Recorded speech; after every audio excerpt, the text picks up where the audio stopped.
Bismillahirrahmanirrahim. Assalamualaikum warahmatullahi wabarakatuh. Waalaikumsalam warahmatullahi wabarakatuh. Sebelum memulai pelajaran, marilah kita berdoa menurut agama dan keyakinan masing-masing.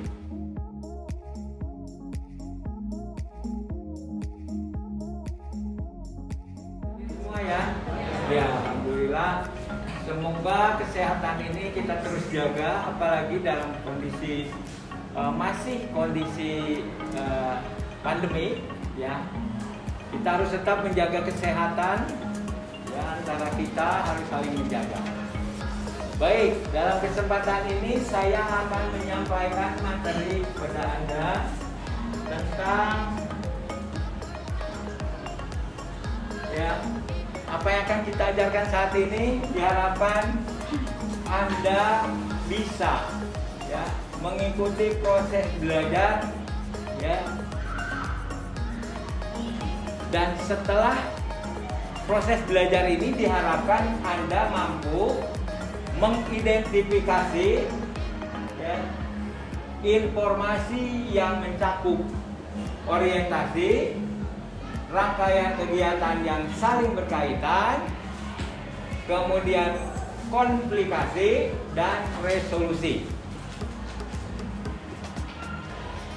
Dari sejarah atau cerita sejarah baik lisan maupun tulisan.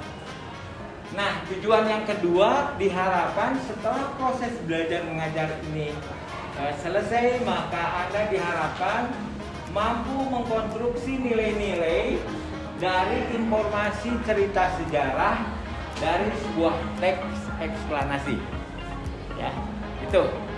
Ini yang diharapkan Anda nanti setelah proses belajar mengajar itu diharapkan mampu. Dua tujuan ini. Untuk memahami sebuah cerita, ya, baik novel atau cerita lain, untuk mengetahui dan menilai sebuah cerita diperlukan dua hal, yakni menguasai dua hal, yakni satu unsur intrinsik dan satu unsur ekstrinsik. Intrinsik terdiri dari tema, apalagi? Tema, alur, tokoh atau penokohan, apalagi? Latar, apalagi? Amanat, apalagi? Gaya, baik gaya penulisan atau gaya penyajian.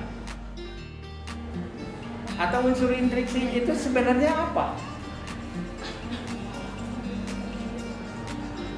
Tadi intrinsik, sekarang ekstrinsiknya apa yang ekstrinsiknya? Tadi unsur pembangun yang harus ada dan tidak boleh tidak ada di dalam sebuah cerita. Ada unsur ekstrinsik yang pembangunnya dari luar.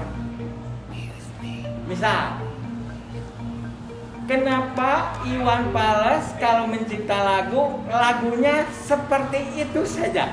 Kritik sosial. Album Bongkar, album Badut, album Wakil Rakyat, cerita itu kritik sosial aja. Mengapa itu terjadi? Karena latar belakang kehidupan dia yang pernah kuliah di jurnalistik, dan dia selalu mengamati kondisi masyarakat saat itu. Bahwa semua cerita itu harus ada persoalannya, harus ada persoalan. Jadi tema dengan judul itu beda. Kalau untuk sastra apalagi, judul dan tema itu beda. Kalau judul itu adalah nama sebuah karangan sama dengan nama orang, ya. Kalau tema itu pokok persoalan, ya. Kalau dalam diri saya, Tata adalah judul, sabar adalah tema, gitu ya. Amanat ini hakikatnya adalah jawaban dari tema.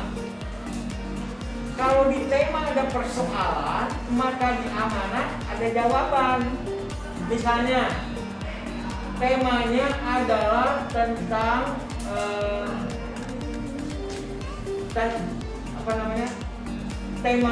di tema itu misalnya ada orang yang melawan orang tua. Di dalam ceritanya itu tentang bagaimana seorang anak melawan pada orang tua, membantah pada orang tua. Di akhir cerita ya, anak tersebut yang sengsara hidupnya. Maka sengsara hidupnya itu adalah amanat. Amanatnya jangan melawan orang tua, karena kalau melawan orang tua akan sengsara hidupnya. Mendengar ini, Soeharto mengambil tindakan dengan mengambil alih Angkatan Darat yang telah ditinggalkan oleh Jenderal Ahmad Yani. Mereka mengepung markas PKI di Lubang Buaya. Pengejaran ini dilakukan dengan dipimpin oleh Kolonel Jasir dan Komandan Brigade. Dalam 3 minggu, Den Aidit berhasil dilacak. Ketika Aidit ingin berpindah tempat persembunyian, para pasukan yang telah dipimpin oleh Kolonel Jasir ini mampu mengepung rumah tersebut. Namun, ketika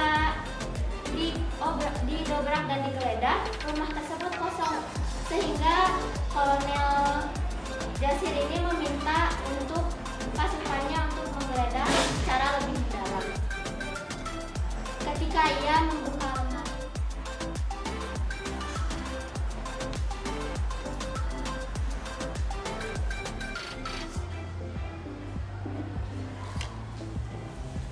Nah, tahap orientasi atau tahap pengenalan, apakah isi dari tadi ada tidak? Di dalam cerita tadi ada pengenalan? Ada tidak pengenalannya? Ada. Dari mana kita tahu ada? Sudah saya sampaikan tadi, yang kita pelajari tadi, ya. Silahkan diperdalam lagi.